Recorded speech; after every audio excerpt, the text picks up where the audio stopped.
Warga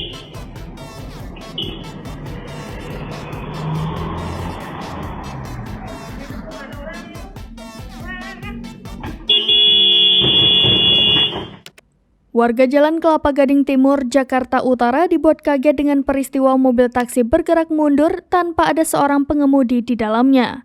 Mobil taksi tersebut bergerak mundur secara perlahan-lahan dan akhirnya tercebur ke sungai di Kelapa Gading. Peristiwa ini pun membuat heboh warga sekitar pada Sabtu 29 April 2023. Dalam video yang beredar di media sosial, terlihat bagian belakang mobil taksi sudah menjorok ke dalam sungai. Sementara bagian depan taksi tersebut menjulang ke atas dan sudah tidak menyentuh tanah lagi. Diduga supir taksi tersebut lalai menarik rem tangan saat parkir. Dilansir dari wartakotalive.com, menurut informasi, kejadian bermula ketika sang supir memarkirkan taksinya di tempat makan.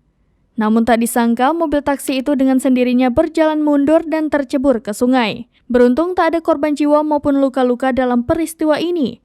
Meski demikian, mobil taksi yang mengalami kecelakaan mengalami rusak parah di bagian belakang. Menurut keterangan saksi mata Isbir Mahesa, kejadian tersebut terjadi pada Sabtu 29 April 2023 lalu. Isbir menambahkan mobil taksi itu tercebur ke sungai lantaran supir lupa menarik rem tangan saat memarkirkan mobilnya. Peristiwa mobil jatuh ke sungai ini pun sempat viral di media sosial usai diunggah akun Instagram @jakut.info.